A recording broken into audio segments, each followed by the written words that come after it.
정보가 있는 시사 토크쇼 장윤선, 박정호의 팟짱. 와우! 거래처 노총각 김대리 드디어 장가 간대요. 축하 화한 보내야겠어요. 어디로 꽃 주문할까요? 꽃 주문은 꽃주문닷컴이지. 꽃주문닷컴요? 그럼 우리나라에서 축하화한, 근조화한 잘 만드는 꽃집이 다 모여 있어. 가격, 품질, 배송 전부 다 꽃주문닷컴. 전화번호부터 적어도 1544-6430. 꽃주문닷컴은 언제나 좋은 상품과 정확한 배송으로 소비자의 만족을 추구합니다. 팟캐스트 듣는 사람들끼리 서로 돕고 삽시다. 꽃주문닷컴은 팟짱을 후원하고 있습니다. 1544-6430 꽃주문닷컴 1544-6430. 꽃주문닷컴은 현재 회원사도 모집 중입니다. 전국에 계신 꽃집 사장님들 지금 당장 전화주세요. 꽃주문닷컴은 생산자, 유통자 모두를 보호합니다.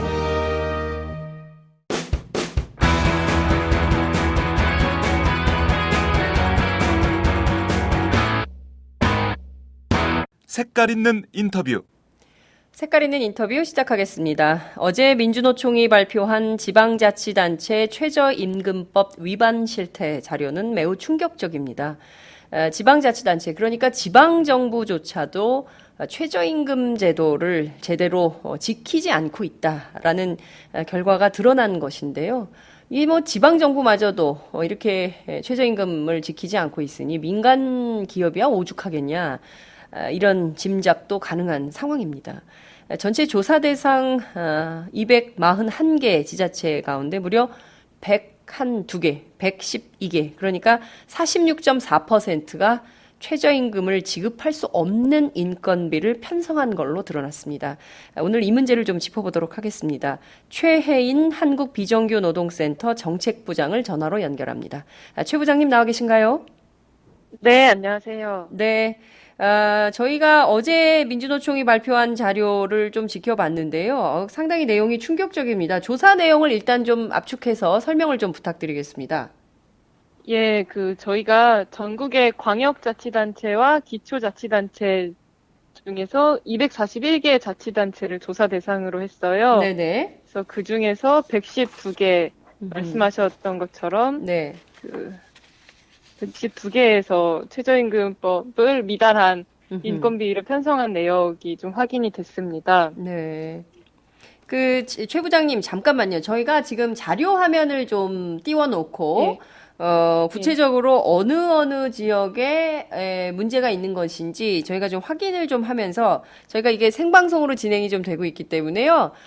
그 자료 네. 화면을 좀 띄워놓고 최 부장님 말씀을 좀 들으면 아무래도 청취자들 또 이 방송 지금 함께하고 계시는 시청자분들께서 이해가 쉬우실 것 같아서 지금 자료 화면을 좀 준비해 놓고 말씀을 좀 듣도록 하겠습니다. 지금 자료 화면이 떴습니다. 전체 226개 자치단체인가요? 자치단체 수가요? 네네네. 저희 조사 대상. 241개를 조사 대상으로 했습니다. 네. 그러니까 전반적으로 설명을 좀 해주시면. 예, 그 중에 광역이 15개가 있었고요. 아하. 지방이 226개가 있었습니다. 네. 세종시와 제주도는 빠졌는데 네. 여기는 자료를 찾을 수가 없어서 어쩔 수 아하. 없이 제외를 할 수밖에 없었습니다. 아예 자료를 찾을 수가 없어서, 그러니까 이게 잘해서 빠진 게 아니라 세종시와 제주도는 자료를 찾지 못해서 대상에서 네. 제외가 된 거다. 이런 말씀 주셨는데요. 네. 15개 광역은 그러니까 제주도를 뺀 나머진 다 나와 있는 거네요. 그죠? 네. 그 중에서 지방자치단체가 어느 곳이 지금 그 문제가 좀 되고 있는 건가요? 그러니까 112개 자치단체에서 최저임금이 미달됐다라는 건데요. 구체적으로 어느 단체들이 해당이 좀 됩니까? 15개 광역자치단체에 소속돼 있는 기초자치단체가 그 중에 퍼센트로 보면은 충북 같은 경우에 80%가 넘게 가장 많이 위반을 했고요. 충북이요. 예. 그리고 대전 같은 경우도 83.3%가 위반을 해서 좀 가장 심각한 곳이라고 볼 수 있습니다. 그러니까 구체적으로 양태는 좀 어떤 방식으로 나타납니까? 아예 그냥 임금 조정을 해버린 겁니까? 어떻게 된 겁니까? 조사를 하면서, 네. 어느 정도 그 위반의 유형들이 좀 잡히더라고요. 아, 보니까, 하나는 최저임금 산입 범위에 문제가 있습니다. 네. 그래서 최저임금에는 기본급이나 그 노동의 대가로 지급되는 부분이 아닌 네. 복리후생적 성격에 있는 뭐 예를 들어서 가족수당이라든지 상여금이나 네. 뭐 추가로 일을 해서 받을 수 있는 연장 근로수당 같은 경우는 최저임금 산입 범위에 포함이 되지 않는데 네, 네. 그 부분을 빼고 순수 기본급만으로 판단했을 때 최저임금에 미달하는 경우들이 많이 있었고 네. 또 하나의 유형으로는 작년 최저임금인 5,580원을 기준으로 인건비를 편성한 게 많이 있었습니다. 최저임금이 올랐잖아요. 그러면 오른 걸로 네. 계산을 해야 되는데 작년 걸로 그냥 계산을 해가지고 임금 지급을 했다는 건가요? 예, 매년 8월 5일마다 고용노동부 장관이 네. 내년도 최저임금을 고시하게 돼 그렇습니다. 있어요. 네네. 그리고 지자체는 보통 9월에 내년도 예산을 편성을 하죠. 네. 그래서 예산 편성에서 그 최저임금 인상분이 반영이 안 됐다는 거는 네. 사실 뭐 납득이 안 되는 부분입니다. 자, 작년도 5,580원으로 산입한 자치단체는 어디가 그렇습니까? 어디가 그런 식으로 꼼수를 부린 겁니까? 유형별로는 저희가 따로 분류를 하진 않았는데 네. 제가 기억하기로는 가장 심각했던 곳들이 있어요. 네. 거기가 경기도 안산시와 안성시에서 네. 대부분의 기간제 노동자들이 44,640원 일당 해가지고 작년 최저임금을 지급받는 걸로 4만 얼마요? 44,850원이요? 44,640원이요. 640원. 이거는 네. 너무 심각한 경우인데 이런 경우에는 어떤 행정조치라든가 이거를 근데 우선 제가 궁금한 게 노동자들 입장에서는 최저임금을 알고 있는데 이거 문제 제기를 안 하셨나요? 아무래도 기간제고 비정규직이다 보니까 네. 문제 제기하는 게 좀 어렵지 않았을까 짐작이 됩니다. 기간제고 비정규직이기 때문에 혹시 내가 이 최저임금에도 못 미치는 급여를 받지만 이 문제를 제기했을 때 오히려 당신 나가라 라고 할 가능성이 있으니까 오히려 함구했다. 이런 말씀이신가요? 예, 그럴 걸로 짐작이 됩니다. 이거 굉장히 이제 부당한 처사인데요. 어찌 보자면 네. 이것은 이게 지방노동위원회 혹은 이게 좀 이렇게 노동위원회에 제소할 만한 사건은 아닙니까? 당연히 노동청에 구제 신청을 해서 네. 미달된 부분만큼 돌려받을 수도 있고 네. 최저임금에 미달한 임금을 지급하는 사용자에 대한 벌칙 규정도 또 따로 있죠. 예, 근데 아무래도 근로감독관 수가 네. 너무 부족하기도 하고 예. 근로감독관도 업무가 너무 많다 보니까 예. 최저임금을 자기 업무로 하기에는 너무 버거웠다는 현실이 또 있는 것 같아요. 네. 당연히 해야 될 부분이기도 하지만. 예. 자, 그러면 그래서 예. 문제가 심각한 이런 상황이군요. 지금 말씀해 주신 거를 보면 광역단체는 15개고 지방자치단체는 그중에 이제 무려 112개가 이제 111개가 12개가 이제 문제가 된 건데 여기에 해당하는 인원수는 한 어느 정도로나 잡힙니까? 그러니까 각 자치단체별로 대상자가 한 명일 수도 있고 많은 사람일 수도 있는데요. 대상자는 한 어느 정도나 파악이 좀 됐습니까? 저희가 조사 자료로 네. 각 지자체 홈페이지에 올라와 있는 네. 예산 사업 명세서를 사용을 했는데요. 네네. 여기에는 한 해 예산의 계획을 적시해 놓은 거지. 네. 인원이 몇 명이 되는지가 따로 나와 있지는 않아요. 예. 그래서 그 내용은 정확하게 알 수 없는 뭐 이런 건데요. 지금 네. 말씀해주신 내용을 좀 종합해서 저희가 들어보면 이게 기본적으로 지방자치단체, 지방정부에서는 그래도 최소한 최저임금은 지킬 것이다라는 신뢰나 믿음이 있었거든요. 근데 이건 상식적으로 도저히 납득할 수 없는 수준으로 이게 신뢰가 깨진 건데 민주노총은 처음에 이 조사를 어떻게 해서 시작을 하게 됐습니까? 일단 매년 최저임금위원회에서 최저임금 심의를 할 때도 그렇고 네네. 최저임금 인상을 반대하는 흔한 근거로 중소영세사업장의 지불 능력을 이야기를 많이 하시잖아요. 네네. 그래서 지불 능력에 문제가 없는 지자체는 그럼 어떤가 음흠. 그거를 또 보고자 했고 또 하나로는 민간 부분의 모범 사용자로서 역할을 해야 되는데 네. 실제로 그런 역할을 잘 하고 있는지 음흠. 그리고 무엇보다 작년에도 같은 조사를 했었어요. 네. 그래서 위반한 데가 몇 군데 발견이 돼서 국정감사에서도 공식적으로 문제 제기를 했었고 음흠. 노동부 통해서 시정 조치도 있었거든요. 네네. 그래서 이런 부분들이 실제로 시정이 됐는지 점검을 좀 하기 위해서 조사를 실시하게 됐습니다. 자, 이렇게 위반 사례가 많이 발견됐는데요. 그러면 위반한 이 고용주라고 해야 됩니까? 지방자치단체에 대해서는 어떤 벌칙 네. 조항을 좀 소송을 해야 됩니까? 어떻게 해야 됩니까? 일단 최저임금법 상에는 네. 그 가볍지 않은 벌칙 규정이 있어요. 아하. 3년 이하고 3년 이하의 징역이나 3천만 원 이하의 벌금이 있는데 네. 이거는 일단 법정 싸움으로 갔을 때 네. 재판을 통해서 받을 수 있는 거고 네. 노동부 통해서 시정 조치하고 네. 또 노동청 통해서 근로감독관 통해서 좀 더 빠르게 사건을 해결할 수 있는 통로들도 있죠. 그렇군요. 지금 말씀하신 내용을 보면 3년 이하의 징역이나 3천만 원 이하의 벌금에 해당하는 것은 자치단체 장이 대상이 되는 건가요? 예, 맞습니다. 그러면 예컨대 서울시장이다. 서울시장이 위반을 했다. 네. 그러면 서울시장이 3년 이하의 징역이나 3천만 원 이하의 벌금을 받게 되는데 이 같은 내용을 공무원들이 알 거 아닙니까? 알면서도 이렇게 위반하는 이유는 어디에 있다고 보십니까? 이게 지금 보면 2015년에도 위반하고 2016년에도 그러니까 작년에도 위반하고 올해도 연속적으로 위반하는 단체들이 자치단체들이 있어요. 그러면 작년에도 네. 처벌을 받지 않았다는 얘기가 되는 거거든요. 네. 이 점은 좀 어떻게 저희가 분석을 해야 될까요? 공무원들이 알까요? 몰라. 저는 모르고 있을 거라고 생각을 해요. 최저임금법상 이런 벌칙 조항이 있다는 걸 모르고 했다.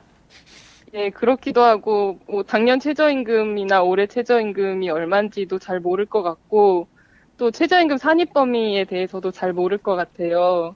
그래서 예산 담당하는 공무원들이 네. 이런 내용들을 숙지하고 있었을 때 네. 문제를 좀 사전에 예방할 수 있었을 텐데, 예. 이런 최저임금 제도에 대한 거를 잘 모르기 때문에 예. 문제가 발생했을 거라고 보고, 네. 또 최저임금 제도가 1988년에 시작이 됐는데 네. 여태까지 단 한 번도 예산 담당 공무원에게 최저임금 제도에 대한 교육을 실시한 적이 없다고 합니다. 예. 설마 그랬을 리가 있겠습니까, 정부가? 작년에 저희가 조사를 하고 네. 행자부와 고용노동부의 국정감사를 하면서 네. 공무원들 대상으로 예. 교육을 좀 해달라라는 네. 요청이 또 있었어요. 예. 그래서 그런 행정 지침이 나왔는데 네. 그 행정 지침상 내용에 예. 내년 7월, 그러니까 올해 7월부터 네. 공무원 대상으로 예. 교육을 해야 함 하고 가로 열고 네. 지금까지 단 한 번도 최저임금 제도에 대한 교육을 실시한 적은 없음 이런 단서가 붙었거든요. 참 이게 나라가 맞는지 의심스러울 때가 있어요. 어떻게 국가에서 제도를 실시한 제도를 시행해야 되는 하위 부서들한테 교육조차 제대로 해주지 않고 이런 일을 하고 그리고 벌칙 조항은 만들어 놓고 아무런 교육도 안 하고 알지도 못하고 그냥 과거 했던 대로 관행대로 그냥 하고 문제 제기 안 하면 그냥 넘어가고 문제 제기하면 그때서야 사후약방문격으로 부랴부랴 그냥 호떡집에 불난 것처럼 이렇게 고치고 어떻게 이렇게 정부를 그래도 되는 거군요, 지금. 우리나라 그래도 굴러간다는 게 신기합니다, 진짜. 예? 자, 그러면 지금 이 민주노총에서는 지금 제기된 이런 문제들, 지금 당장 노동자들의 경우에는, 정부가 최저임금법을 어겨도 어쨌든 눈치가 보이고 당장 이거라도 벌어야 되기 때문에 문제 제기를 못하지만 이렇게 발견된 부분에 대해서는 민주노총이 좀 대신 나서서 받아주는 그런 거를 좀 예컨대 신고센터라도 좀 그 마련을 해서 제가 사실 이런 네. 대우를 받고 있는데 이걸 좀 해결해 주실 수 없습니까? 이런 걸 좀 운영하거나 이럴 생각은 없으신가요? 지금 당사자가 되신 분들이 꽤 많을 수도 있을 것 같아요. 저희 방송 함께 하시는 분들 가운데. 예, 아무래도 노조가 조직돼 있는 곳들은 네. 그게 상대적으로 쉬울 수 있을 것 같아요. 음흠. 근데 뭐 우리나라 비정규직 노조 조직률이 아직도 2%대밖에 되지 않고, 그래서 민주노총이 나선다고 뭐 안 나서는 것보단 낫겠지만 네. 좀 비정규 노동자들의 주체 형성 문제도 좀 같이 이렇게 음. 상승이 돼야 네. 효과가 좀 클 것 같습니다. 잘릴 것을 두려워하지 말고 문제 제기를 하셔야 제도가 바뀌고 변화합니다. 그렇지 않으면 계속 그 침묵하면 변화는 없거든요. 행동하는 양심이 결국 사회를 바꾸고 국가를 바꾸고 우리의 삶을 바꾼다고 저는 생각을 하는데요. 저는 다 떠나서 이번 분석 그 통계 자료를 보고 가장 놀랐던 게 아예 예산 자체를 임금의 예산 자체를 최저임금에 모자라는 돈을 편성한 데도 있다면서요. 그렇게 해놓고 네. 인력을 썼다면서요. 이게 말이 됩니까? 이해는 안 되죠. 네, 도저히 이해할 수가 없어요. 아예 네. 예산 자체가 최저임금에 모자라요. 그렇게 편성해놓고 집행을 했어요. 그랬다는 거죠. 이런 데는 어느 지자체가 이렇게 했습니까? 그 지자체별로 분류는 하지 않았는데 네. 대체로 그렇습니다. 112개 지자체들이.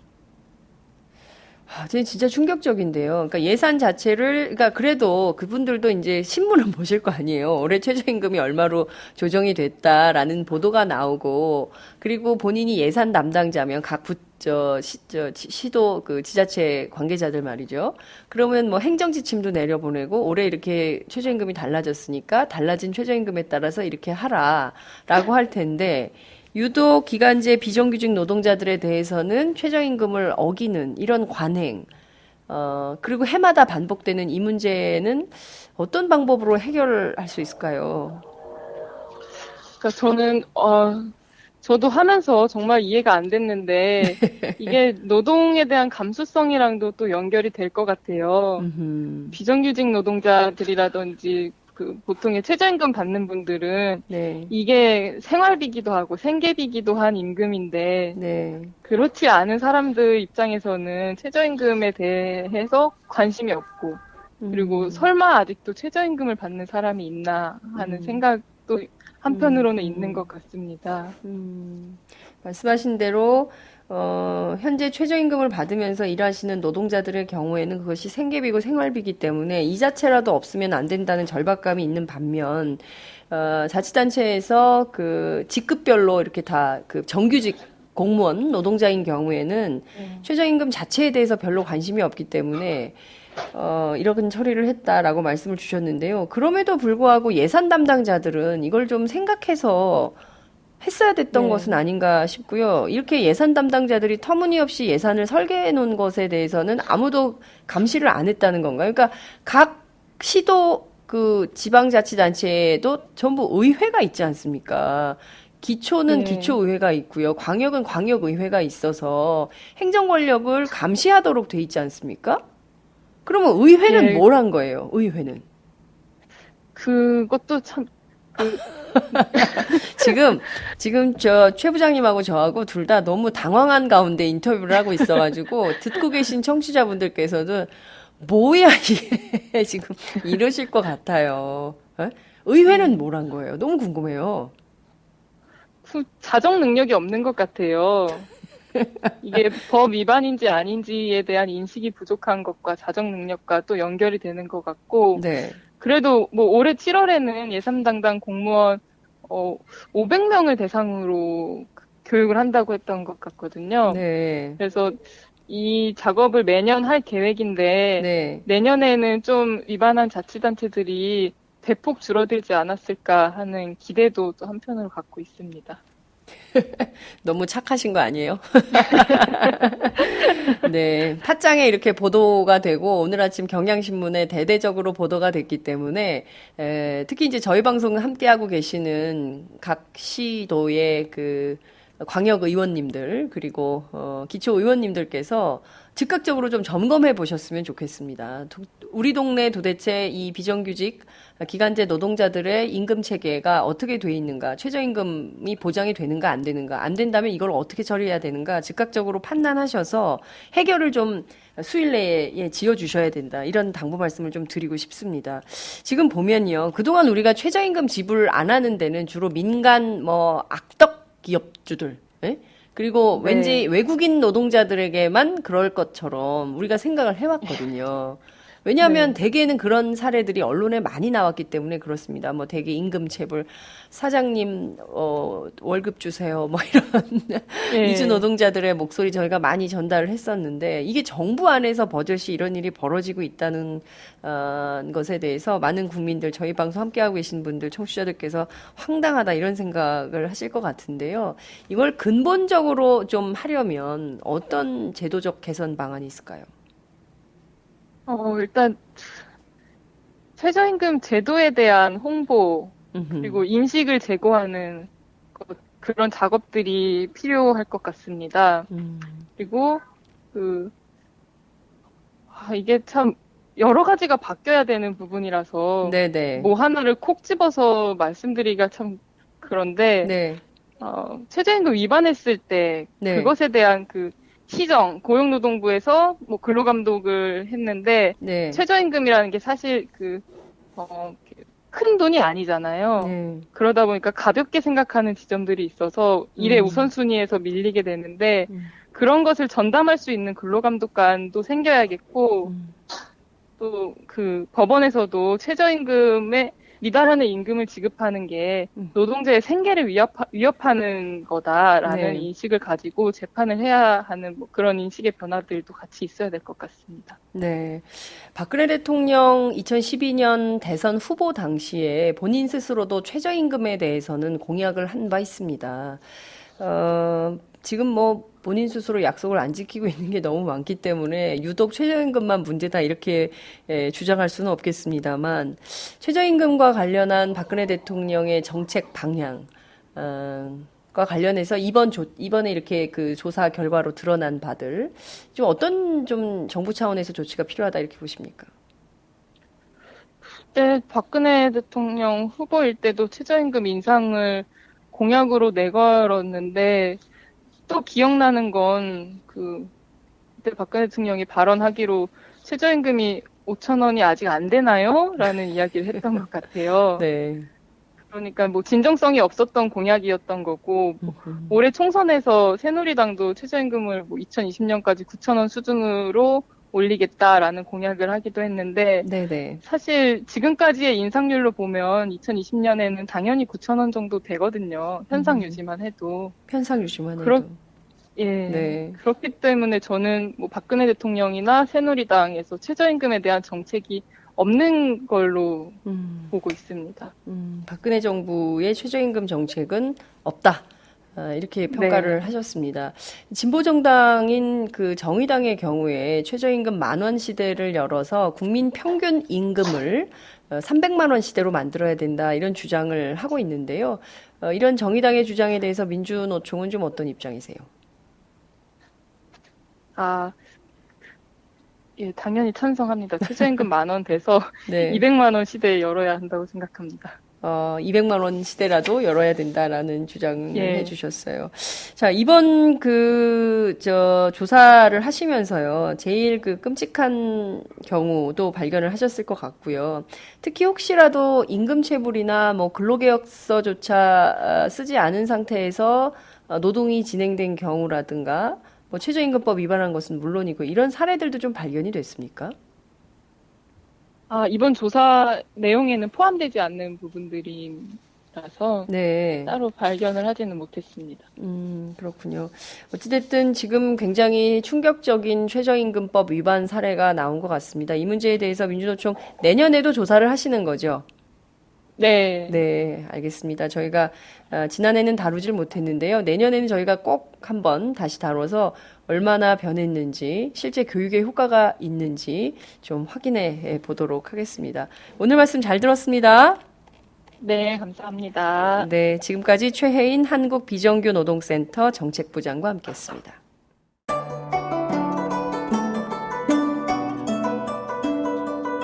안녕하십니까.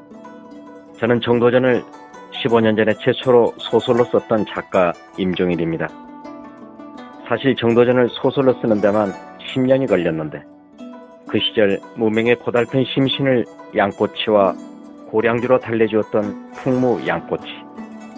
풍무 양꼬치는 월드컵 4강의 기쁨도 나라골 우습게 돌아가고 분통이 터질 때도 늘 함께했던 안식처이자 사랑방이었습니다. 진짜 정의파인 주인장은 세상을 뒤집어푼 남자 정도전을 누구보다 먼저 알아보았고, 그래서 제 소설 정도전은 역사의 곡이 없습니다. 풍무 양꼬치 역시 맛과 양심이 살아있습니다.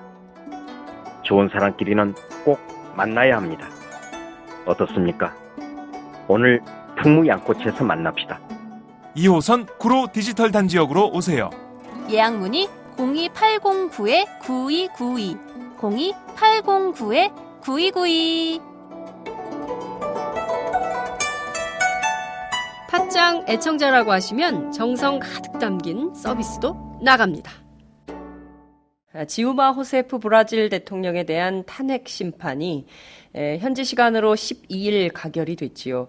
이날로 호세프 대통령의 직무가 정지가 됐고 현재는 곧바로 조기 대선론도 제기되고 있다라는 한국 언론의 보도가 이어지고 있습니다. 룰라 집권 이후에 끊임없이 좌파가 집권을 하고 있지만 끊임없이 흔들리고 있는 브라질 정치, 앞으로 어떻게 될지 짚어보는 시간을 마련했습니다. 장석준 전 노동당 부대표이자 글로벌 정치경제연구소 기획위원을 전화로 연결합니다. 장석준 위원님 나와 계신가요? 예, 안녕하세요. 네, 오랜만에 뵙겠습니다. 네, 예, 저희가 주로 해외 좌파 정치가 요동칠 때 우리 장 의원님을 전화로 연결해서 좋은 말씀을, 분석을 듣고 있는 것 같습니다. 매번 감사합니다. 예. 자, 오늘 아침 조간신문, 도하 많은 언론들이 브라질 대통령 탄핵 소식을 싣고 있습니다. 우선 이 지우마 호세프 브라질 대통령 탄핵 심판, 우리는 경험이 있습니다. 과거 노무현 전 대통령이 탄핵 심판을 받았기 때문에 그때와 비교할 때 좀 어떤 차이가 있는지 궁금하다, 이렇게 생각하는 국민들이 많이 있으실 것 같아요. 그 차이라기보다는 오히려 비슷한 점이 더 많은데요. 뭐 뚜렷한 지금 탄핵 사유가 있다기보다는 네. 호세프 대통령을 반대하는 진영이 네.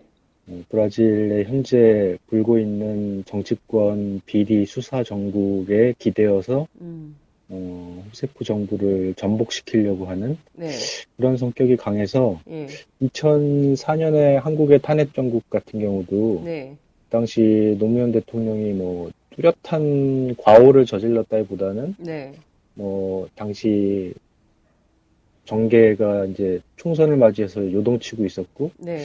그 과정에서 노무현 대통령이 뭐 그 과정에 개입했다 안 했다 굉장히 좀 모호한 그런 것들, 그렇죠. 그런 선거법 위반 발언을 했다 안 했다 뭐 예. 이런 거였잖아요. 그죠? 그런 점에서 오히려 그 비슷한 점이 더 많은 것 같습니다. 그러니까 지금 브라질의 탄핵 상황과 한국의 2004년 노무현 전 대통령 탄핵 상황은 거의 비슷하다. 그러니까 특별한 뚜렷한 이유 없이 대통령을 탄핵하고 흔들고 있다. 이렇게 뚜렷한 위헌적인 과오가 네. 아니라 상당히 네. 좀 정치 공세식으로 이루어지고 음. 있다는 점이 비슷한 것 같습니다. 정치 공세로 시작되고 있다는 점이 매우 비슷하다. 이런 분석을 해주셨습니다. 네, 그래서일까요? 지금 보면 그 호세프 대통령이 브라질 최초의 여성 대통령이라고 네. 하더라고요. 네, 근데 그 호세프 대통령이 이 탄핵에 상당히 큰 위법성이 있다. 이 문제에 간과하지 않겠다. 이렇게 주장을 하고 나섰는데 네. 어떻게 전망하세요? 과연 그 탄핵의 위법성을 밝힐 수 있으니 우선 이 직무는 정지된 거기 때문에요. 네. 일단 탄핵 사유 자체가 네. 그 예산 법안 위반이거든요. 음. 그 노동자당 정부가 네. 그 지난 14년 가까이 이제 집권을 해왔는데 네. 매년 이제 예산 심사 과정에서 네. 예산 적자 규모를 실제보다 좀 축소하기 위해서 어허. 중앙은행으로부터 단기 차입을 해왔어요. 예. 네. 이게 뭐 14년 동안 계속 그 의회에서 예산을 심사하는 과정에서도 별 꼬투리를 잡힌 적이 없는데 네. 이게 이제 느닷없이 법률 위반이라고 그래갖고 음. 탄핵 사유가 된 거거든요. 어. 형식적으로만 보면은 법률을 위반한 거는 이제 분명하기 때문에 네. 탄핵 사유에 형식적인 어떤 결격 사유는 없는데 네. 지난 10여 년 동안 이거를 눈 감아 주다가 네. 갑자기 탄핵을 한 거는 이제 석연치가 않죠. 음. 예. 그 여기에 애초에- 네. 애초에는 지금 진행되고 있는 브라질의 이제 정치권과 네. 페트로브라스라는 브라질의 석유 공기업 이 사이에 이제 정치 비자금이 오고 간 것에 대해서 이제 대대적인 수사가 벌어지고 있는데 네. 이것과 관련해서 이제 호세프 대통령이 유죄다, 혐의가 있다. 예. 이게 처음 이제 탄핵 논의의 빌미였는데 네. 이게 유죄 입증이 될 만한 이제 증거가 나오지 않으니까 갑자기 이제 논의를 틀어갖고 네. 그동안 관행적으로 봐주고 있었던 요 문제, 음. 예산안 심의 과정에서 요 문제 갖고 음. 탄핵을 하고 있으니까 상당히 좀 궁색하죠. 탄핵한 쪽에서도. 네. 그렇군요. 말씀하신 대로 지금 그 브라질 노동자당, PT당, 빼떼당 우리는 이제 이렇게 알고 있는데 이 14년 동안 집권하면서 특히 이제 그 말씀하신 대로 예산 적자 규모를 축소하기 위해서 뭐 법률 위반을 했다라는 건데 그거는 뭐 계속 누적되어 온 것이고 그동안 의회에서 계속 끊임없이 국회에서 심사를 하면서 문제가 있네 없네 심사를 했었을 텐데 네. 그쪽에서 느닷없이 이렇게 흔든 건 또 다른 정치적 이유가 있는 것이다. 이렇게 좀 분석을 해 주셨는데요. 네. 우선 지금 보면 이 호세프 대통령이라는 분 자체가, 그러니까 우리는 네. 뭐 룰라 대통령은 뭐 그 특히 이제 한국 진보 진영에는 많이 알려져 있지만 호세프 네. 대통령이 어떤 분이라는 것은 또 좀 잘 알려져 있지 않은 것 같아요. 그래서 네. 이분이 그 브라질 정치에서 어떤 위상을 차지하고 있고 어떤 네. 활동을 해왔는데 어느 축에서 어떻게 흔들고 있는 것인지 그걸 조금 설명을 좀 부탁드리겠습니다. 호세프 대통령이란 분이 브라질에서도 그렇게 대중적으로 많이 알려졌던 정치인은 아니었어요. 아, 예, 그리고 원래 노동자당 소속도 아니었고요. 그렇습니까? 예. 그러니까 경력 자체는 뭐 운동권 출신이고 군부 독재 반대하던 운동가 출신이고 그리고 좌파 정당 활동을 계속 하긴 했지만 네. 그 노동자당이 아닌 다른 당 이제 소속이었고 그러다가 이제 지방자치단체에서 활동하면서 노동자당으로 이적을 했고요. 네. 이 양반이 브라질 국내에서 이렇게 그 이름이 크게 알려지게 된 거는 네. 실은 룰라 정부 시절에 커다란 또 정치 그 비리 사건이 있었습니다. 네. 멘살라웅 사건이라고 그래서 맨살라웅? 예, 예. 그 실은 이제 룰라 정부 2인자 역할을 하던 네. 주제 디르세우라는 그 노동자당 대표이자 우리로 치면 국무총리였죠. 네. 예, 근데 이 사람이 비자금을 야당에게 이제 제공을 한 겁니다. 브라질의 여소야대 구도에다가 네. 야당들이 굉장히 많다 보니까 네. 노동자당 정부의 이제 법안들을 표결할 때 가결이 돼야 되는데 네네. 이거를 일종의 이제 공작 정치로 한 거죠. 야당 정치인들이 노동자당 법안에 지지해주면은 네. 비자금을 뇌물로 제공해주고 맨살라웅이라는 것이 뜻이 매달 이제 돈을 상납해준다 뭐 이런 뜻인데요. 그래요. 매달 네. 돈을 상납해준다. 네. 예. 이게 2000년대 중반에 이 사건이 터졌고, 아하. 그래서 실은 룰라 정부가 굉장히 위기에 몰렸고, 룰라가 이제 재선되느니 마느니 하는 일이 벌어졌죠. 이때 이제 룰라가 던진 승부수가 네.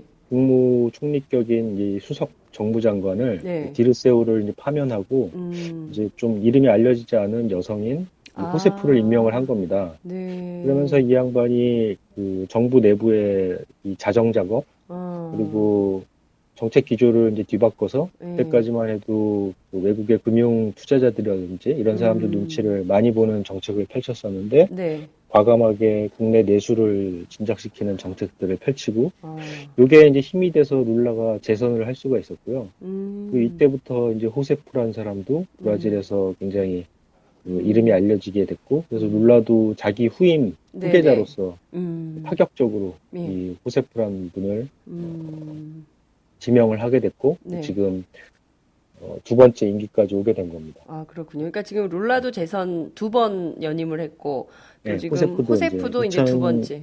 2014년에 재선이 돼서 지금 계속 대통령으로 있었던 거죠. 그렇죠. 그리고 이제 느닷없이 이제 탄핵이 됐는데, 자, 네. 앞서 이제 지적해주신 대로 지금 그 브라질 정관계를 흔들고 있는 페트로브라스 부패 스캔들, 그러니까 예를 들면 석유 회사와 관련된 부패 스캔들인데 이와 관련해서 어떤 그 좀 흔드는 정계, 그러니까 뭐 브라질도 이렇게 진보 좌파 정당이 있다면 물론 이제 현재 집권을 하고 있지만. 또 우파도 있고 뭐 중도 보수파도 있고 뭐 그럴 거 아니겠습니까? 네. 그러니까 그 브라질 정치 지형이 그러면 네. 지금 그 말씀하신 대로 지우마 호세프 대통령을 이렇게 흔들고 네. 뭐 별로 이유도 안 되는 탄핵 사유를 가지고 의회에서 탄핵을 하고 말이죠. 이렇게 하는 핵심 세력은 브라질의 우파입니까? 실은 좀 복잡하긴 한데요. 네. 이 최근 벌어지고 있는 이 라바자토라고 그러는데 네. 우리말로 번역하면은 세차를 뜻한다고 해요. 자동차를 라바자토. 예. 아, 저희가 자동차 예. 에스파뇰 브라질리아 언어를 막 라바자토. 예. 저도 예. 뭐 포르투갈어 잘 모르기 때문에 네, 그 영어로 이제 소개된 걸 통해서 이제 알게 됐는데 예. 자동차를 굉장히 이 물살이 센 이 물로 이렇게 세차하는 과정을 뜻한다고 그러는데 예. 이게 작년이 아니죠. 2014년 대선 있기 전부터 네. 시작된 수사입니다. 정치권 비리 수사인데 예. 이것 자체로는 브라질 정치 개혁에 이제 중요한 계기가 지금 되고 있다라고 평가할 수 있는데 네. 왜냐면은 이 페트로브라스라는 기업이 브라질에서 가장 커다란 기업이거든요. 네, 석유를 직접 채굴하고 이제 정유해서 수출하는 네. 커다란 회사인데 네. 여기서 거의 뭐 3조에 가까운 규모의 예. 그 비자금을 조성을 해서 3조 달러입니까? 3조 원입니까? 우리 돈으로 이제 3조 원. 3조 원이고요. 예. 네. 그 정도니까 이제 엄청난 이제 돈이고 그러네요. 그거를 계속해서 정치권에 흘려보냈다는 얘기니까 뭐 정치권이 사실은 이 돈으로 정치를 했다고도 해도 과언이 아닐 정도. 과언이 그러니까 이게 네. 뭐 일회성 비리 이런 게 아니라 그냥 구조적인 이제 부패 네. 어떤 거고 이거를 이번에 이제 청산하는 이제 예. 중요한 예. 수사가 이제 벌어지고 있는 건데 네, 네. 실 내용을 보면은 이제 안타깝게도 노동자당도 여기 연루돼 있어요. 이것 때문에 노동자당 재정위원장이 지금 구속됐고요. 근데 전체적으로 보면은 그 보수 우파 정당들 정치인이 이제 대다수를 차지합니다. 수사 대상 중에. 그러니까 네. 그 부패 스캔들에 개입된 게 노동자당 재정위원장도 포함됐지만 다수 관계자는 보수 우파 네. 정치인들이다. 네, 브라질에 이제 정당이 하도 많아갖고 예. 다 말씀드리면 너무 복잡한데 그렇죠. 우리로 치면 뭐 새누리당 정도라고 이해하면 되겠습니까? 우리로 치면 뭐 새누리당, 더불어민주당, 국민의당 다 포함이 되는 거예요? 되는 여러 정당들이 다 걸려들었습니다. 그래서 실은 뭐 차지하는 퍼센티지로 보면은 노동자당은 뭐 10% 안쪽? 네.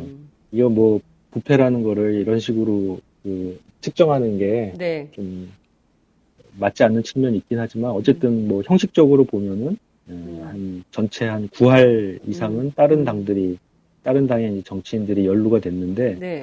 어쨌든 노동자당도 연루가 됐으니까 비판을 받고 심판을 받아야겠죠. 네. 근데 외부에 이제 알려진 바로는 그 그 노동자당만이 이제 부각이 돼갖고 룰라 호세프 정부가 저지른 비리처럼 이렇게 돼 있는데 이거는 실은 이제 브라질의 보수 언론 네. 브라질도 이 최대 TV 채널이랑 전국 일간지가 다 보수 언론이 이제 장악하고 있는데 한국이랑 똑같네요. 네. 그러니까 저 지금 말씀하신 그 텔레비전 TV는 한국으로 네. 치면 종편 같은 겁니까? 그렇죠. 어, 글로브라는 이제 굉장히 커다란 글로브. 예, 민간 이제 TV 채널이 있는데 네. 이런 데서 이제 주로 어, 노동자당 연루된 부분들만 이제 부각시켜서 부각시키는. 이야기를 하고 이게 이제 외신을 통해서 보도되고 네. 이렇게 이제 왜곡되고 불절돼서 알려지는 측면이 있죠. 그렇게 해가지고 한국 조선일보 일면 톱에 올라가고 이런 거군요. 예, 그렇습니다. 구조가 그렇게 되는 거군요. 여러분들 네. 잘 이해하시기 바랍니다. 지금 구조. 그리고 이제 또 다른 이제 차이는 네.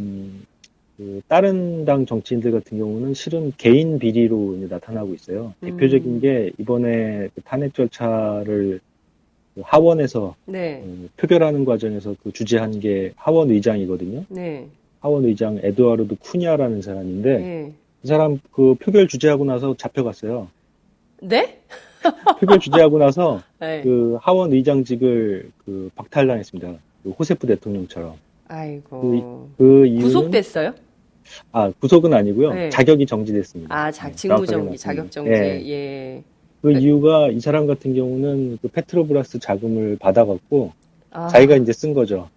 스위스 은행에 예. 숨겨놓고. 스위스 은행에 숨겨놓고 자기가 썼던 거예요. 네. 그래놓고, 다른 당 정치인들 같은 경우는 되게 이런 식이었거든요. 근데 노동자당 같은 경우는 이제 재정위원장이 네. 이 돈을 당에 이제 자금으로 쓴 거죠. 근데 그 쓰는 방식이 네. 10년 전에 있었던 낸살라웅 사건에도 불구하고 네. 그 다른 당 정치인들을 매수하는 데 주로 이 돈을 음. 계속해서 써온 겁니다. 음.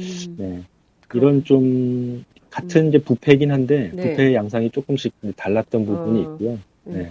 그러니까 부패의 경중이 조금 다르고, 뭐 이런, 하여튼 뭐 브라질 자체가 좀 굉장히 정치 지형이 복잡하다. 한국처럼 작은 나라가 아니기 때문에, 네. 그 브라질 정치가 굉장히 크고, 우리랑은 좀 비교할 수 없는, 그리고 또 이제 좌파 정치가 14년이나 집권을 했기 때문에, 우리랑은 비교할 수가 없는데, 이게 또 하나 측면은 이런 면도 얘기가 좀 나오는 것 같아요. 그러니까, 룰라 때는 그래도 브라질 경기가 좋고, 유가가 고공행진을 했기 때문에, 경제적으로 좀 큰 문제가 없었지만 호세프가 집권하던 시기에는 유가가 폭락하고 또 경기가 굉장히 안 좋아지고 또 룰라보다는 훨씬 더 급진적인 그 복지 정책을 많이 쓰다 보니까 비용도 많이 생기고 그래서 이제 예산 부족도 생겨서 문제다. 그리고 또 뭐 큰 국제 행사를 많이 했잖아요. 뭐 월드컵 또 이제 올림픽 눈앞에 두고 있고 뭐 이런 상황인데 이런 측면에서 어떻게 보면 호세프가 흔들리는 리더십을 가져갈 수밖에 없었던 거 아니냐 이런 분석도 있더라고요. 그 점은 좀 어떻게 보세요? 근데 그거는 호세프 정부랑 이전에 룰라 정부가 크게 뭐 달라서 그렇게 됐다기보다는 네. 지금 룰라 정부에서 이어지고 있는 어떤 한계 이런 것 때문인데요. 네네. 그러니까 룰라 호세프 정부가 계속해서 경제 정책을 펼쳐왔던 바가 실은 2002년에 룰라가 집권하는 과정에서부터 국제 금융자본에 상당한 훈육이 있었거든요. 네. 기존의 브라질이 외국 금융자본으로부터 이 빚을 썼던 이런 것들 네. 제대로 갚아나가야 된다. 네. 이런 부분들을 이제 굉장히 국제적으로 강요를 했었고, 예. 이런 틀에 이제 갇혀 있다 보니까 네네. 경제 정책을 뭐 자유롭게 쓸 수 있는 여지가 별로 없었어요. 그러면서 뭐 장기적인 제조업 투자나 이런 것보다는 네. 좀 단기적으로 좀 경제 사정을 좋게 만들 그런 산업 쪽에 치중을 하게 됐고 네. 그러다 보니까 석유라든지 브라질의 그 각종 광물 자원 네. 그리고 아마존 지역을 이제 개발해서 수출 농업을 발전시키는 네. 이런 부분들에 이제 치중을 하게 됐고 그러다 보니까 브라질 경제가 점점 더 이 국제 경제 사정에 네. 연동이 되는 우리로 치면은 이제 수출에 의존하는 그런 경제 구조가 이제 브라질도 됐던 거고요. 네. 이제 그런 상황에서 2008년 세계 경제 위기가 닥치니까 브라질 역시도 해외 시장에 이제 영향을 크게 받게 됐고, 네.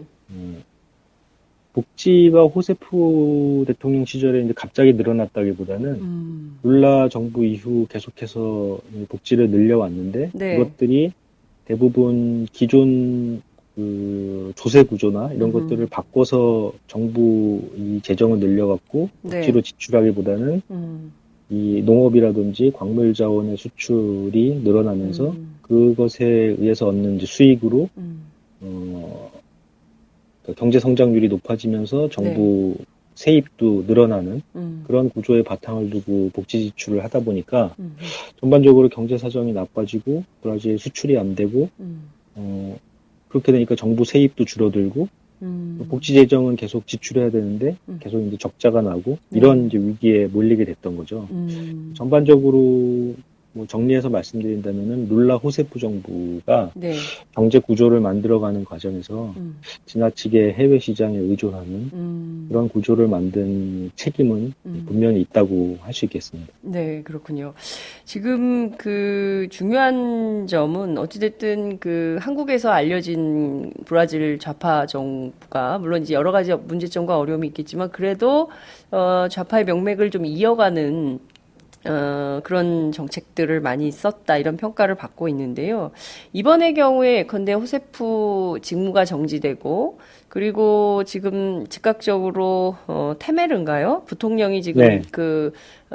이제 6개월 정도의 대통령 직무대행을 수행하게 되는데 실제로 이렇게 되면 앞으로 룰라가 다시 또 정계 복귀해서 뭐 조기 대선론이 제기되고 있으니까요. 그러면 출마해서 또 대통령을 뭐 이런 가능성도 있을까요? 어떻게 보십니까?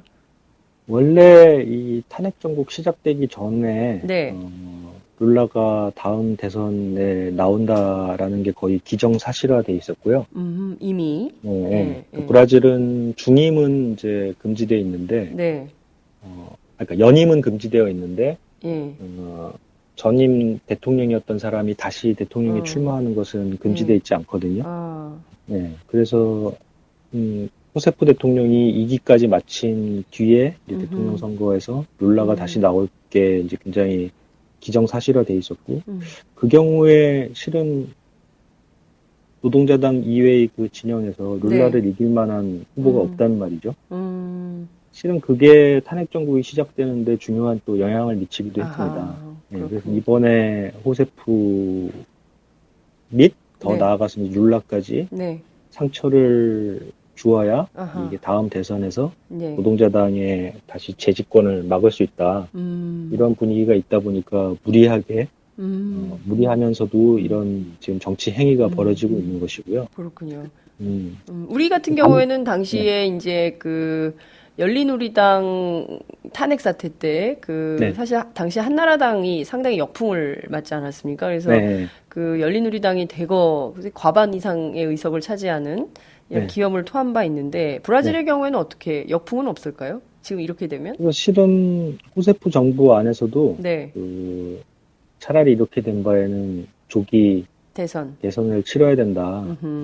이런 그 목소리들이 있었는데 탄핵 전에 어떤 그런 결정을 지금 하지는 못했고요.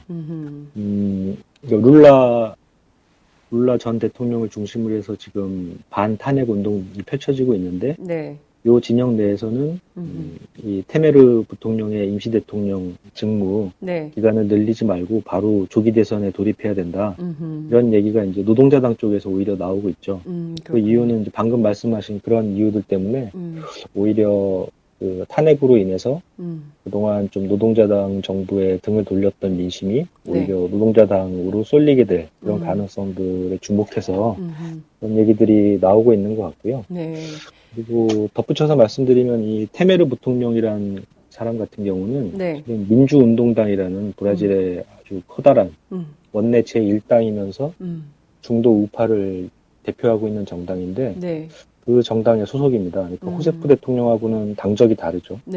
연정을 한 건가요?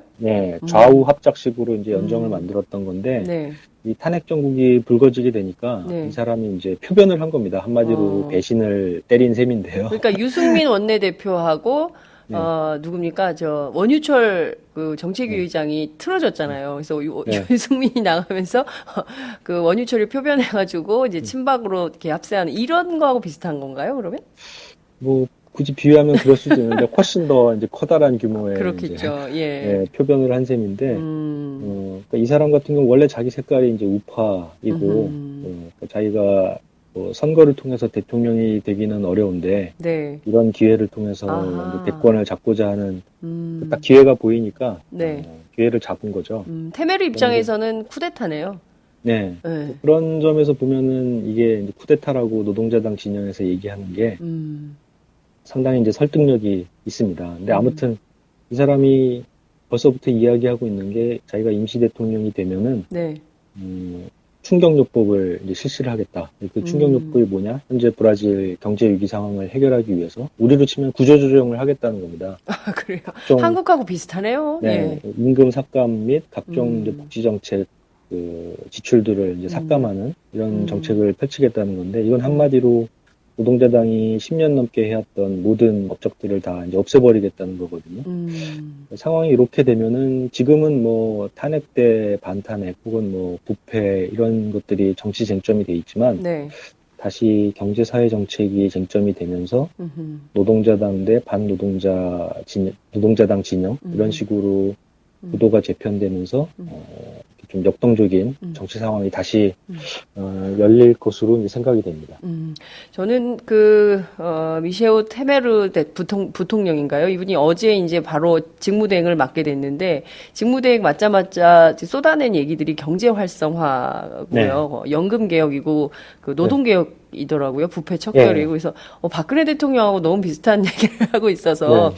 브라질 정치하고 한국 정치하고 흡사 많이 닮아 있다. 이제 이런 생각마저 좀 들었습니다. 제가 이제 꼭 시간이 다 돼가지고 여쭙고 싶은 게 있어서요. 근데 이제 지금 뭐 브라질뿐만 아니라 이제 남미의 한때 이제 좌파 정치가 굉장히 이제 국민들 사이에서 뜨거운 그 지지를 받았던 때가 있는데 베네수엘라의 경우에도 지금 베네수엘라 대통령도 탄핵 위기에 빠졌다 이런 보도가 나오고 있는데요. 거긴 좀 어떨 것 같으세요? 실은 뭐 브라질보다 베네수엘라가 정치적으로 훨씬 더 불안정하죠. 그래서 실은 브라질에서는 이런 일이 일어날 것을 많은 그 관측자들이 예측을 못했던 거고요. 네. 베네수엘라는 뭐 사실은 일상적으로 이런 일들이 계속 펼쳐져 왔기 때문에 지금 새삼 뭐 의회에서 탄핵 얘기가 나와도 별로 충격적이지가 않고요. 네. 뭐 이런 이제 상황인데 아무튼 중남미 전체적으로 한 10년 정도 좌파 집권 붐이 있었는데 네네. 그것의 기둥 역할을 어쨌든 2002년에 집권한 브라질의 노동자당 정부가 해왔던 겁니다. 네. 왜냐하면 브라질이라는 나라가 중남미 전체에서 이제 면적도 크고 네네. 인구도 2억이고 그래서 실은 그 미국에 대항할 만한 어떤 그 힘을 가진 나라가 브라질밖에 없거든요. 남미. 브라질의 중도좌파 정부가 있었기 때문에 중남미 전체의 좌파 집권 붐이 지속이 될 수 있었던 건데 지금 이 브라질이 흔들리고 있기 때문에 중남미 좌파 집권 붐은 상당히 위기를 맞고 있다라고 볼 수밖에 없고요. 그리고 깊이 들어가 보면은 아까 이제 브라질 상황 이야기할 때도 말씀드렸지만 네. 이 좌파 정부들이 복지 측면에서는 여러 가지 개혁을 했지만 자신들의 이제 산업 구조를 과거와 다른 방식으로 만드는 데는 실패했기 때문에 여전히 이제 자원 의존적인 그런 경제 구조를 갖고 있기 때문에 이게 이제 근본적인 한계였고 이 중남미 좌파 집권 붐의 위기를 평가하는 과정에서 이런 것들이 이제 가장 근본적으로 짚어져야 될 것 같습니다. 네, 그렇군요. 알겠습니다. 오늘 좀 급하게 연락을 드렸는데요. 그래도 뭐 너무 꼼꼼하게 잘 차분하게 설명해 주셔서 저희 그 청취자들께서 지금 브라질 정치가 이렇게 흘러가고 있구나. 이게 어떻게 되겠구나라는 것을 전망할 수 있는 기회가 됐던 것 같습니다. 오늘 말씀 잘 들었습니다. 네, 고맙습니다.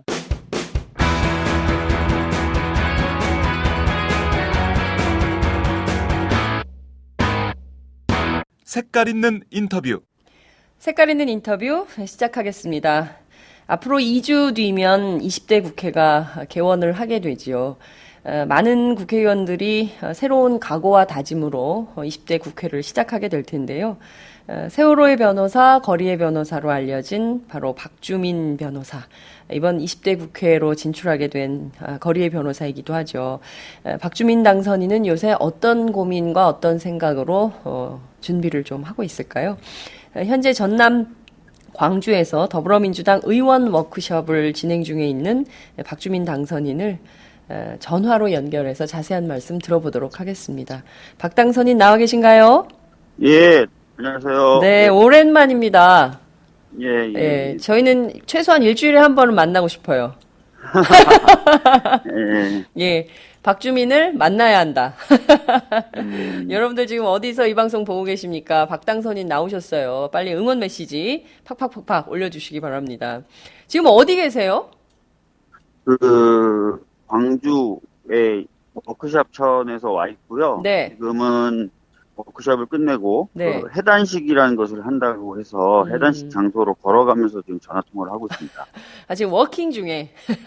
예. 일종의 도보 인터뷰네, 도보 인터뷰. 걸어서 예, 인터뷰. 아, 팟짱이 참 파격적으로 여러 가지 일을 하고 있습니다.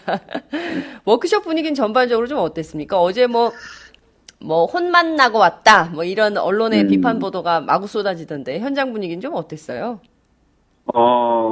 일단은 제가 이제 비교 대상은 없겠죠. 처음 워크숍을 와본 거니까요. 네. 근데 제가 생각했던 것보다 훨씬 더 다른 의원들이 다 진지하게 토론을 하는 자세를 보고 좀 놀랐고요. 네.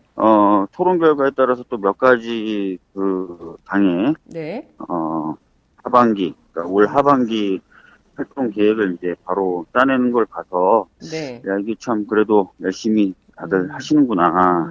이런 생각을 좀 했었습니다. 네, 예. 그렇군요.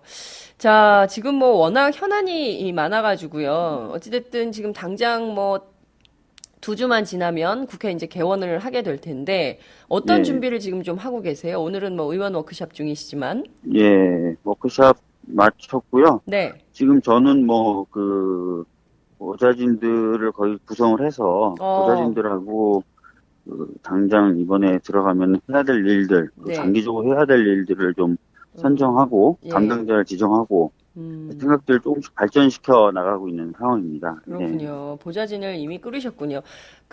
표창원 당선인의 경우에는 예. 미니 경찰서다. 네. 뭐 그런 평가가 나온다면서요. 왜냐하면 경찰대학 선후배들 뭐 이렇게 선배는 아니겠죠. 후배들을 중심으로 해서 짜서 이제 경찰 관련한 개혁 이슈들이 굉장히 많이 다뤄지겠다. 경찰 전문성이 생기는 의원실이 생겼다. 이런 평가도 나오던데요. 예. 박 당선인은 어떻게 변호사 후배들이 옵니까?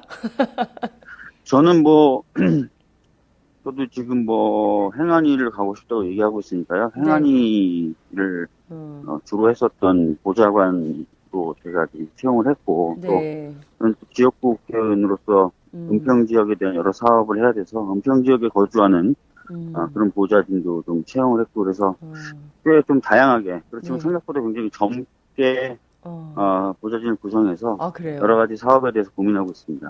예. 최연소 보좌진이 몇이세요? 나이가 제일 어린? 네, 예. 최연소. 제일 어린 보좌진은 30살 정도 됐죠. 30살. 네. 자, 청년 일자리. 네? 청년 일자리를 만드셨네요. 그렇구나. 네. 모두 몇 명으로 구성하셨어요? 보좌진은 아시다시피 9명까지가 국회에서 급을 줄 수가 있습니다. 네. 그래서 9명에다가 꽉 채웠어요. 제가 이제 네. 지금 그렇고 급을 주지 않고 저를 도와줄 수 있는 분들도 좀 이야기하고 있고요. 네. 그렇군요. 하여튼 빵빵한 보좌진. 그래서 막힘없이 술술 일하는 의원실이 될 거라고 믿으면서 저희가 20대 국회 시작한다고 믿겠습니다. 지금 20대 개원은 한 2주 정도 남았지만 19대는 여전히 남아있는 거잖아요. 한 보름 정도가. 맞습니다. 그럼 할 일을 하셔야 되는데 지금 거의 개점 휴업 상태예요. 무엇보다 지금 시급한 법안들이 있는 것 같습니다. 가습기 살균제 문제가 매우 심각하고요. 이게 뭐 네. 옥시만의 문제가 아니라 오늘은 봤더니 뭐 덴마크 문제도 제기가 되고 있고요.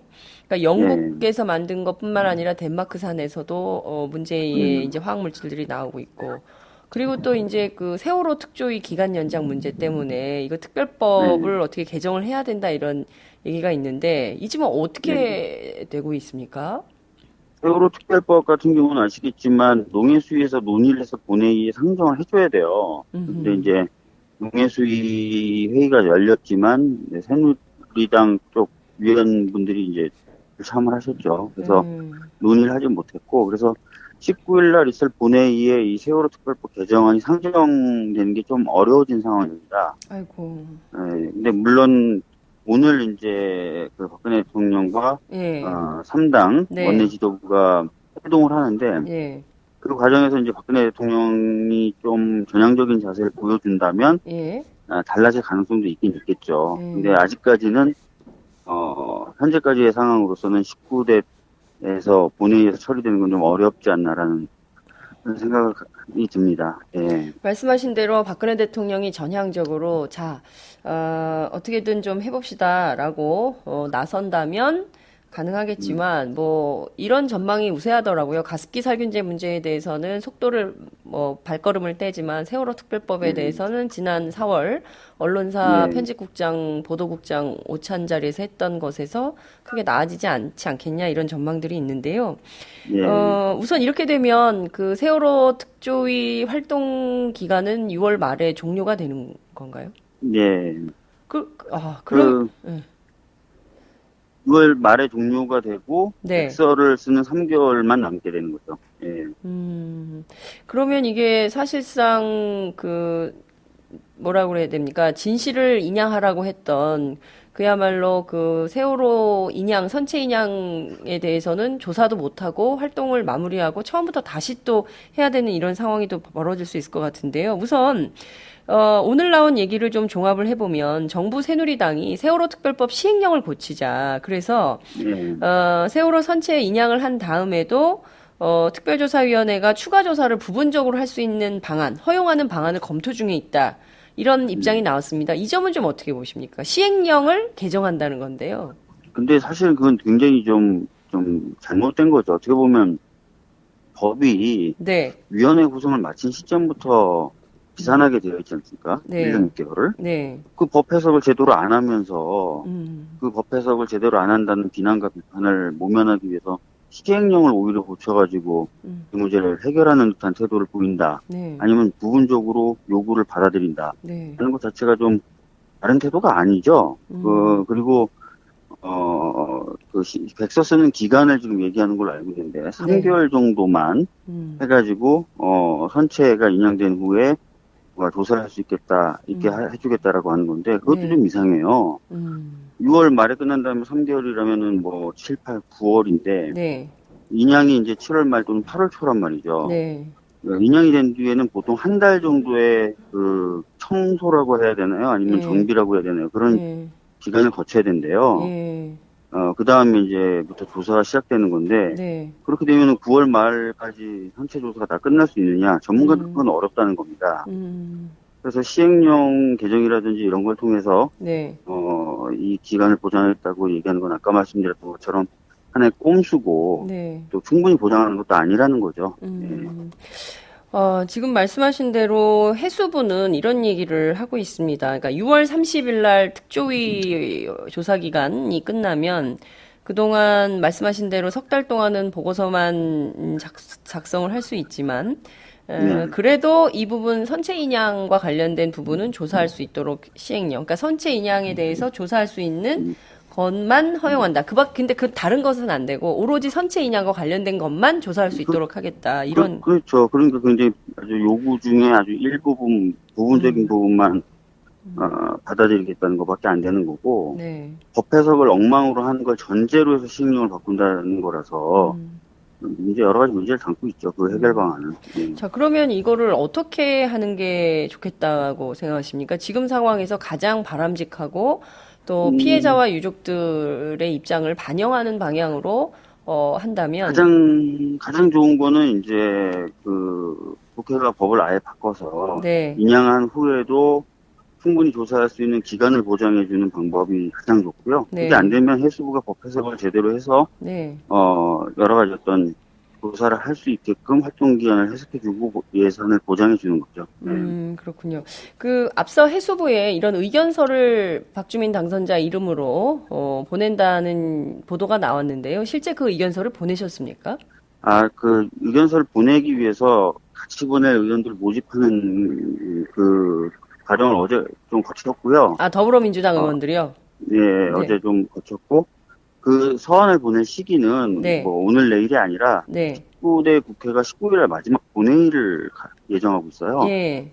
그러면 19일날 본회의 결과까지는 그래도 봐야 될 것 같아서 아하. 뭐 서한을 보낸다면 그 이후에 지금은 그러니까 그 준비를 하고 있는 과정이에요. 네, 그러니까 저 혼자 보낼 게 아니라 여러 명이 연명을 해서 보낼 거기 때문에. 그러니까 다음 주 초반에 그 19대 국회 마지막 본회의 결과를 보고 그리고 이제 중요한 건 오늘 오후 3시에 열리는 그 그렇죠, 박근혜 그렇죠. 대통령과 네. 원내대표단, 3당 원내대표단 간의 회동에서 어떻게 얘기가 마무리가 되느냐 굉장히 중요한데 그 더불어민주당 원내 전략은 좀 어떻습니까? 여기서 우상호 대표가 좀 세게 어떻게 하는 겁니까? 우상호 원내대표 같은 경우에는 이제 뭐 어제 자리에서도 그렇고 그 전에 언론을 상대로도 얘기했듯이 네. 세월호 특별법 개정을 위해서 좀 이야기를 세게 하겠다라는 입장이에요. 그리고 박지원 원내대표도 그런 입장이기 때문에 네. 오늘 박근혜 대통령과의 회동에서는 이 네. 문제가 좀 비중 있게 다뤄지겠죠. 네. 박지원 대표의 경우에는 국회의장 자리와 관련해서 대통령이 사과하고 협조를 요청하면 뭐 함께 새누리당과 함께 협의할 수도 있다 이런 발언을 해서 논란을 빚었기 때문에 그분이 과연 대통령 앞에서 제대로 발언을 하시겠냐 이런 의혹 뭐 문제 제기도 있던데 그 점은 좀 어떻게 보세요? 글쎄요. 박지원 대표가 이제 실제로 이제 대통령과 만나서 어느 정도 세기로 얘기할지 좀 예상하기는 좀 어려운데요. 네. 적어도 뭐 어제나 뭐 그제 언론에 나왔던 네. 박지원 대표의 워딩 자체는 굉장히 원칙적이었거든요. 세월호 문제에 있어서는. 네. 적어도 뭐 그 정도 수준만 이야기해주면 참 좋겠다 정도의 생각을 가지고 있습니다. 예. 네, 알겠습니다. 박지원 대표가 어떻게 밝히는지 저희도 좀 함께 지켜보도록 하겠습니다. 요 사이 또 세월호 가족들께서 또 참 황당한 또 가슴 아픈 사건을 겪으셨습니다. 바로 안산 단원고등학교 기억교실. 또 특히 이제 아이들을 집단으로 제적하는 사태가 벌어져가지고 또 농성을 할 수밖에 없는 상황이 됐습니다. 지금도 아마 학교에 계신 것 같은데요. 이 사건 좀 어떻게 보셨습니까? 일단은 뭐 제적 처리를 한 것 자체가 굉장히 좀 제가 보기에는 뭐라 그럴까요? 인권에 대한 감수성이 굉장히 없는 그리고 좀 이 세월호 참사의 의미도 제대로 이해하지 못하는 그런 좀 처사였다는 생각이 좀 들고요. 늦게나마 이제 이재정 교육감의 노력으로 이제 학적 부분이 회복이 된다는 얘기가 들리고 있어서 다행이라고 생각하고 있습니다. 그렇군요. 그 지금 상황에서는 정광윤 교장 그리고 또 이재정 교육감도 실제 본인들은 몰랐다. 이게 뭐 제적 처리되는지 몰랐다라고 주장을 하고 계세요. 그래서 가족들 중에 일부는 책임 회피 아니냐 이런 비판도 하는데요. 근데 어찌됐든 제적 처리는 학교 당국에서 하게 돼 있고요. 최종 책임은 교육청에서 하게 돼 있고 이재정 교육감의 서명 날인된 것이 인터넷에 굉장히 많이 돌아다녀서 그동안 세월호 문제에 대해서 같이 가슴 아파하고 힘들어했던 많은 국민들이 공분했던 그런 대목이기도 하거든요. 이른바 공직자들의 이런 태도에 대해서는 좀 어떻게 보십니까? 이제 또 공직자가 되셔가지고요. 뭐 전에 제가 말씀드렸던 것 같기도 해요. 우리나라 공직자분들은 보면은 어떤 사무를 처리함에 있어서 인권적인 또는 어떤 피해자라고 부를 수 있는 사람들의 마음을 이해하는 감수성이 좀 부족하다는 말씀을 제가 여러 차례 좀 드렸던 것 같고. 그러다 보니까 이제 굉장히 기계적으로 사무를 처리하면서 다른 분들에게 좀 상처를 더 입히는 경우들도 많이 봐왔거든요. 실제로 이제 이재정 교육감조차도 좀 그런 태도를 갖고 있는 것 아닌가라는 생각이 좀 들어가지고, 굉장히 좀 뭐랄까요, 그 힘이 빠지더라고요. 혹시 통화나 이 사건에 대해서 진상을 알아보기 위해서 뭐 좀 역할을 하셨습니까? 예, 이재정 교육감하고는 여러 차례 통화를 했었고, 전해철 의원님과도 여러 차례 통화를 했었고요. 그리고 그 농성 이틀째는 실제로 그 단원고에 가서 새벽까지 있었죠. 그리고 오늘은 좀 워크숍 때문에 못 갔고, 오늘 올라오면서 다시 단원고에 들릴 겁니다. 다시 또 단원고로. 예. 농성을 그럼 같이 하실 거예요? 예? 가족들하고 사실 이제 농성을. 그 부분에 대해서 약간 좀 걸리는 게, 네. 예, 제가 이제 안산 지역 국회의원이 아니에요. 그럼요. 안산 지역 국회의원이 있어요. 네. 그래서 이제 제가 이제 그때도 이제 가서 새벽에 이제 나오면서 네. 새벽에 이제 끝까지 이제 농성 같은 걸 못하고 새벽에 나왔죠. 나오면서 이제 좀 말씀을 좀 드렸어요. 대신에 이제 안산 지역 국회의원분들께 대해서 전화 연락을 통해가지고 열심히 하시도록 하겠다 이렇게 말씀드렸었죠. 네. 안산 지역 국회의원은 그 자리에 없으셨나 보죠? 제가 갔을 때는 없었어요. 네, 그렇구나. 네. 참 아픔을 함께 하는 정치여야 하는데요. 그분들의 눈물을 무엇보다 안산 지역구 국회의원이 좀 닦아주셔야 되는데, 은평구에서 거기까지 가신 거군요. 농성하시니까 가야죠. 예. 저희는 박주민 의원, 박주민 당선인이 더 이상 농성하지 않아도 되는 나라에서 살고 싶어요. 네. 네, 그런 나라를 우리 박 당선인께서 선도적으로 열어주셔야 된다. 이런 말씀 다시 또 드리고 싶습니다. 오늘 또 가족들 만나고 얘기하시고 또 적절한 조치가 나올 텐데 농성 계속 이어가시겠다는 계획이세요. 이게 왜냐하면 불안하기도 하고요. 또 언제 어떤 일이 있을지 모르기 때문에 그리고 참 우리나라 정말 잘못된 게요. 피해자들이 계속 이렇게 눈물을 흘릴 수밖에 없는 일을 끊임없이 만든다는 겁니다. 이걸 좀 제도적으로 어떻게 할 수 없습니까? 그러니까 사실 이번에 이제 제적 사안이 생기고 나서 국민의당 박주선 의원이 이제 얘기했던 내용을 보고 참 괜찮은 얘기라고 생각을 했던 것 중에 하나가 지금 보면 여러 가지 사고나 참사로 목숨을 잃은 학생이 있을 경우에 명예졸업이란 말을 썼지만 그 명예졸업을 위한 여러 가지 하칙이나 이런 것들은 안 만들어져 있었다는 거예요. 그래서 그런 것들도 좀 만들어보자라는 얘기를 좀 해서 제가 참 좋은 생각이다라고 했는데 이렇게 어떻게 보면은 좀 전체 사회가 이런 피해자분들을 위한 여러 가지 고민들이 아직 많이 부족한 거죠. 그래서 하나하나 좀 꼼꼼하게 좀 살피면서 그런 제도를 좀 만들고 해야 될 것 같고 그다음에 아까 말씀하셨던 것처럼 공무원분들의 어떤 약간 문화라 그럴까요? 그런 부분에 대해서도 좀 조금씩이라도 개선해 나가는 작업이 좀 필요할 것 같습니다. 정말 디테일이 강한 정치가 됐으면 좋겠습니다. 말씀하신 대로 명예졸업이라고 사회적으로는 굉장히 많이 얘기하지만 실질적으로 학칙으로 딱 들어가면은 제적 이외에는 다른 대안이 없는 이렇게 돼버리면 공무원들이 일하기도 깝깝하잖아요. 그분들은 딱 정해진 원칙대로 일 처리를 해야 되기 때문에 그렇게 안 하면 또 공무원법 위반도 되고 말이죠. 그러니까 이제 곤란한 지경에 있을 수 있단 말이죠. 그러니까 이런 것들을 사실, 정치가들이 디테일을 살려서 이럴 때는 어떻게 처리하는 게 좋겠다. 그러니까 김영란법의 경우에도 막 뭉뚱그려서 하는 게 아니라 이번 경우에도 이렇게 좀 디테일을 살려서 좀 세밀하게 접근하는 노력, 이런 게 좀 필요할 것 같다는 생각이 좀 듭니다. 사회현안 좀 여쭙게요. 지금 법조인이시기도 하셔서 제가 꼭 여쭙고 싶어서 그러는데요. 이른바 정은호 게이트로 불리는 지금 전관예우 법조비리 문제가 정말 일파만파 확산이 좀 되고 있습니다. 부장판사를 지낸 최유정 변호사, 여성인데요. 이 최 변호사가 정은호 씨 변론을 하면서 무려 100억 원의 수임료, 성공보소를 받았다는 건데요. 100억 원 받아보신 적 있으세요? 저뿐만 아니라 대부분의 변호사들이 그 숫자를 듣고 굉장히 놀랐죠. 그러니까 이게 상식적인 수준은 아니라는 거죠. 상식적인 수준이 아니죠. 그러니까 주변 변호사들의 반응은 좀 어때요?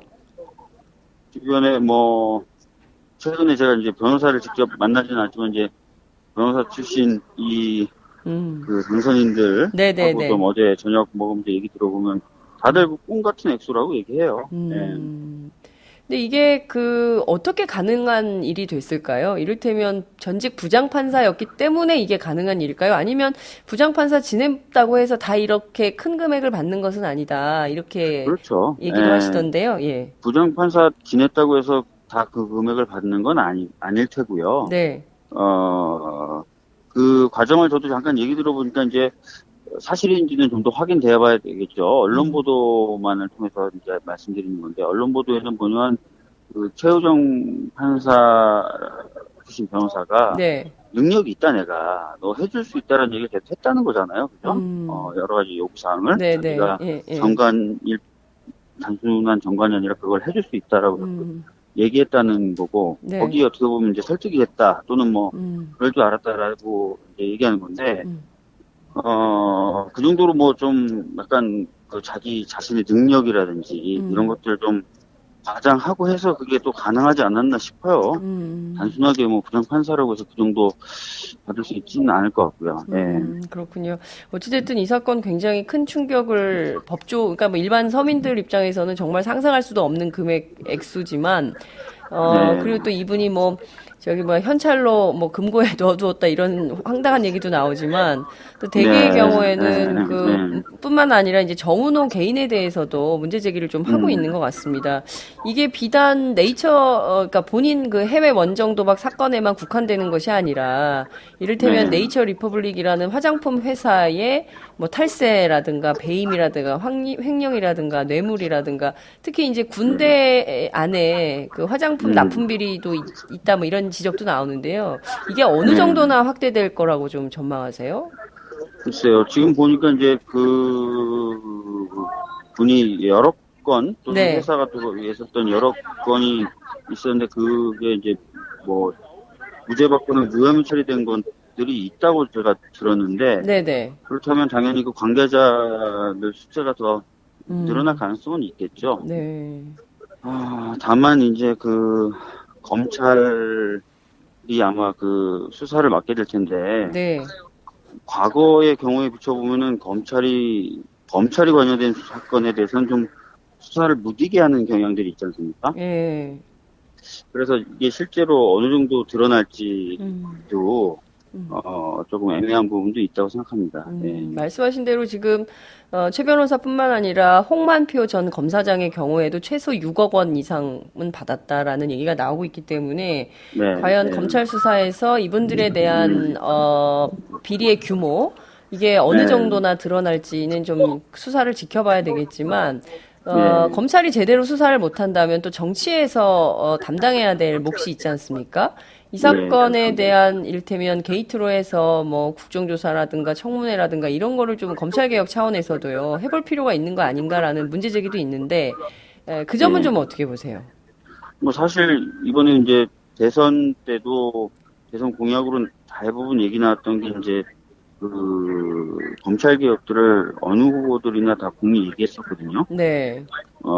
그런 어떤 부분이 근데 제대로 이행이 안 된 거죠. 그러다 보니까 여러 그 게이트들이나 이런 비리가 터지고 있는 건데 이번 일을 계기로 좀 그런 부분에도 다시 한번 점검해 볼 필요는 있다고 생각합니다.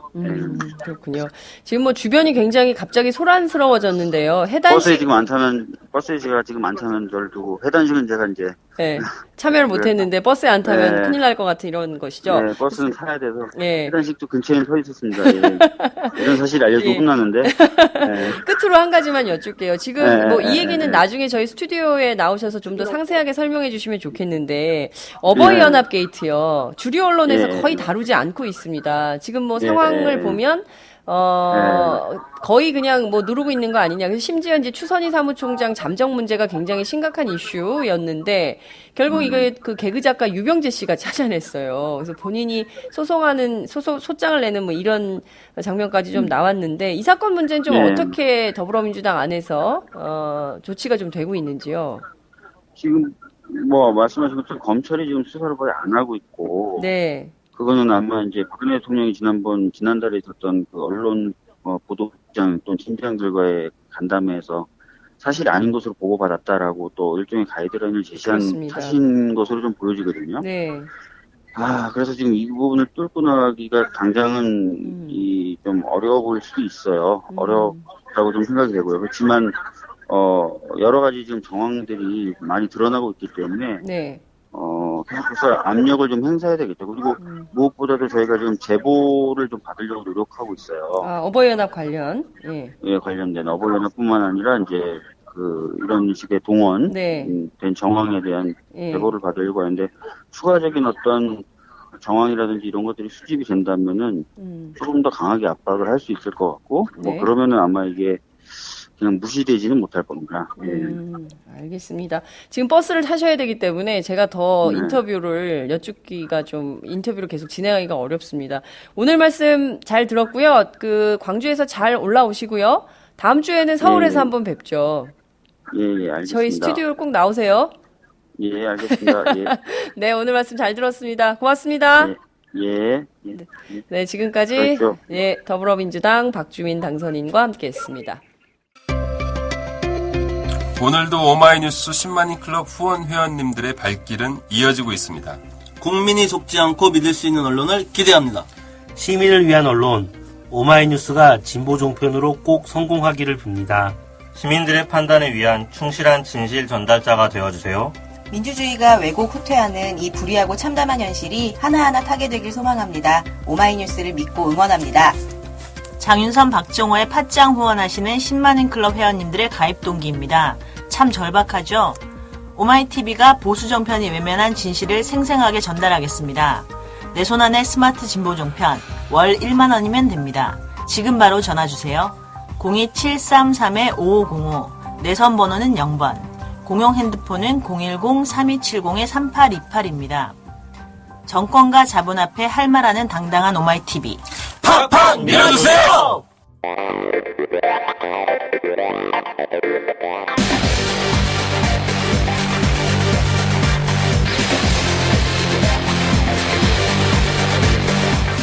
정보가 있는 시사 토크쇼 장윤선, 박정우의 팟짱.